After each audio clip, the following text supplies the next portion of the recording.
Hello there, Scotty. You're not. Been sitting down for these last few. So my next review is another anthology film, Tales from the Darkside, the movie, which is quote unquote based on Tales from the Darkside TV show, but it could also be considered an official Creepshow 3 because it has the involvement of both George A. Romero and Stephen King. And yeah.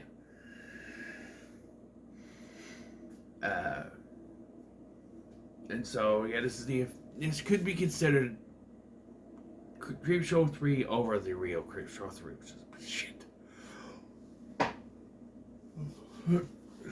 After watching this is actually pretty good. And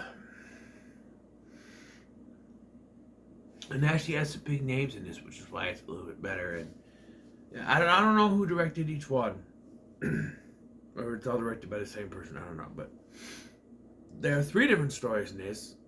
Well, 4 if you count the wraparound. The wraparound consists of Debbie Harry, she of Videodrome and Blondie fame, playing a woman who is cooking a young child, played by Matt Lawrence. He is stuck in a cage and she's going to cook him for this dinner party. So he starts reading stories from the book Tales from the Darkside. So our first story is Lot 249, concerning a mummy which is given to Steve Buscemi's character here. And his roommate is Christian Slater. And there's this mummy that they found. And Steve Buscemi's character was up for this thing. Didn't get it because Christian Slater's sister, played by Julianne Moore, went up to bat and got the other friend, her boyfriend, what he wanted, his internship, whatever it was. Now he's also accused of stealing some very valuable thing, which he did not do. Again, it is also her. Why they had up for him, I don't know. But yeah. And he receives this mummy and this scroll, and while looking through, he uses the scroll and it brings the mummy to life. And so the mummy goes and kills the friend who took it. Kills the boyfriend who took his place. And then the sister frames Steve Buscemi for stealing the thing, and so he's going to get kicked out. But then the mummy kills her, and Christian Slater realizes that it is his, and that is the mummy that's doing this. So he goes to get revenge, and he ties Buscemi up and is going to set your nuts on fire, as he says. But he wants the scroll so he can control the mummy after he cuts the mummy's legs off. But he says that the scroll won't do anything because it only controls the mummy, but he's going to set him on fire anyway. And so he relents and gives him the scroll. And I guess Andy is the character's name. Can't bring himself to kill Buscemi, so he lets him go. Only to then be killed by these zombified versions of his sister and the sister's boyfriend that Buscemi brought back. Decent start. Decent start to this film. Not bad. It's probably the worst of these 3, but it's not terrible. It's better than the 2 bad segments from the Twilight Zone movie combined. So it's better. It's got better effects, and Mummy looks pretty good. And yeah. Then we have the second one, Cat from Hell, which stars William Hickey as the only one left of the people that lived in this mansion. He's in a wheelchair, bound to a wheelchair. He has this cat, and he hires an exterminator by the name of played by David Johansen, Buster Poindexter, and the Ghost of Christmas Past from Scrooged, Niagara Falls Frankie Angel, to kill the cat. And so he takes the job, and Hickey goes out. I'm going out for the night. Be back. And so we didn't have Johansson trying to kill the cat, but Hickey told the story earlier about how each of the people, his friend, his sister's friend, were all killed by this cat. Like, he caused one of them to fall down the stairs.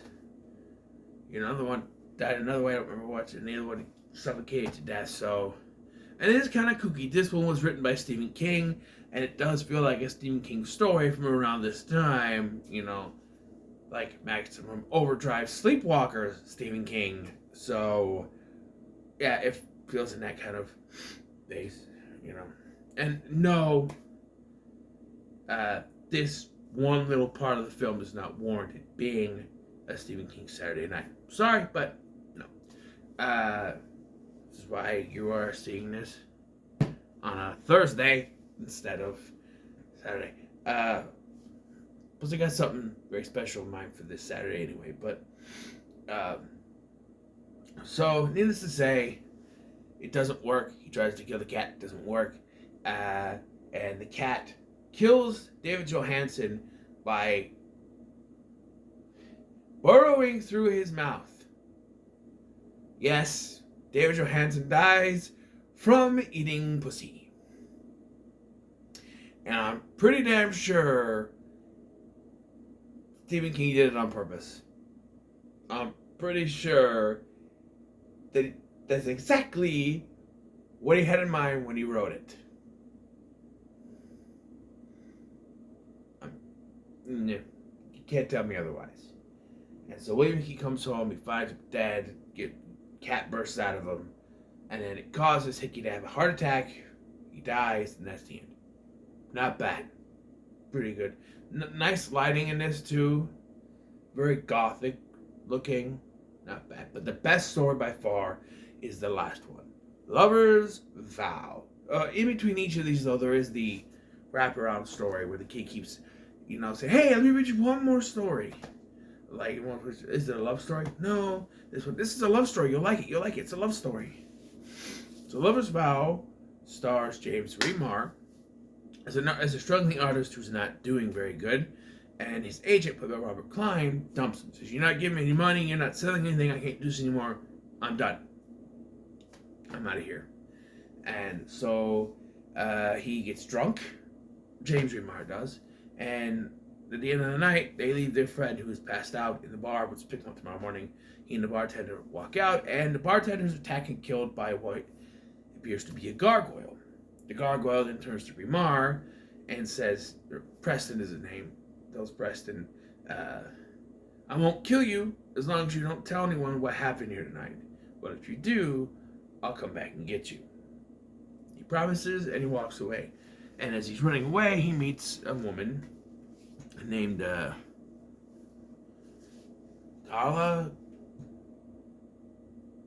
Kalada, something like that, played by Ray Don Chong, who we know from Commando. Yeah, and she's looking for a taxi cab. He's like, you come to my place, and we'll call you a cab, And when he gets there, he immediately calls the police, but then he's like, no, I'm not going to do it. Hangs up. He's like, the line is busy. We'll call back later. And then she's like, down. One thing leads to another, and they end up sleeping together. And then the next day, they wake up, and he's like, I got to go do something, and I'll be back. So he goes and sees the police, and he doesn't give any information out because, he says he doesn't know anything. So there's that. And he goes back. He thinks that she left, but she really left to go somewhere and come back, and she's going to stay there. And they become a couple. And eventually it's revealed that she's pregnant.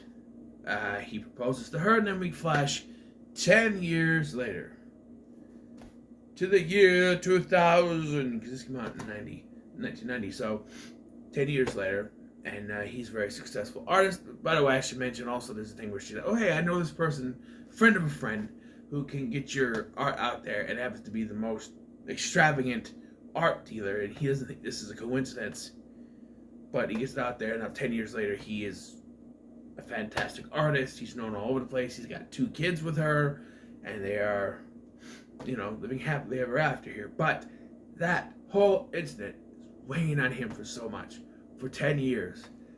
And, his agent leaves. And so he's babysitting. They come back from, celebrating 10 years of meeting.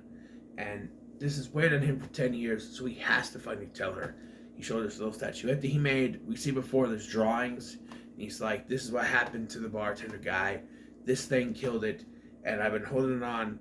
She's like, why are you telling me now? And he's like, because I want to be able to tell you the truth. I love you, and I want to be honest with you. And then we get the fucking twist of all twists, okay? And maybe you're able to figure this out. I don't know, but this twist blew my mind.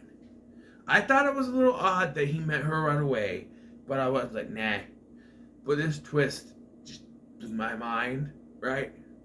It's revealed that she is the gargoyle.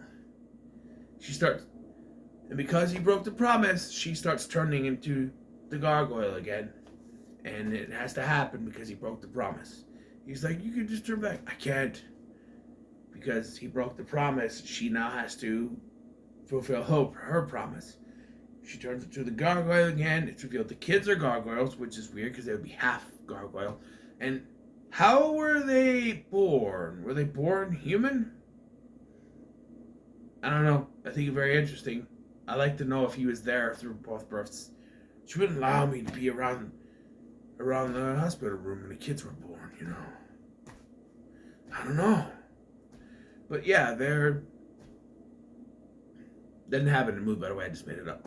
But yeah, they're gargoyles too, and he's like, no. And he ruined it. He's like, I love you. She's like, I loved you too.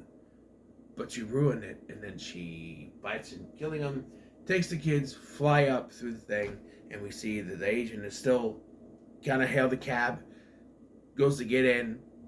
He gets in, he's like, what the hell was it? The cab driver's like, what the hell was that? He goes, I don't know, just get me the hell out of here. And that's it. That's the end of that. And then the wraparound finishes up, and she's like, okay, that's it, you're all out of time, no more stories. And he's like, I have one more story, it has a happy ending. He's like, all those stories, none of those stories have a happy ending, you're lying to me.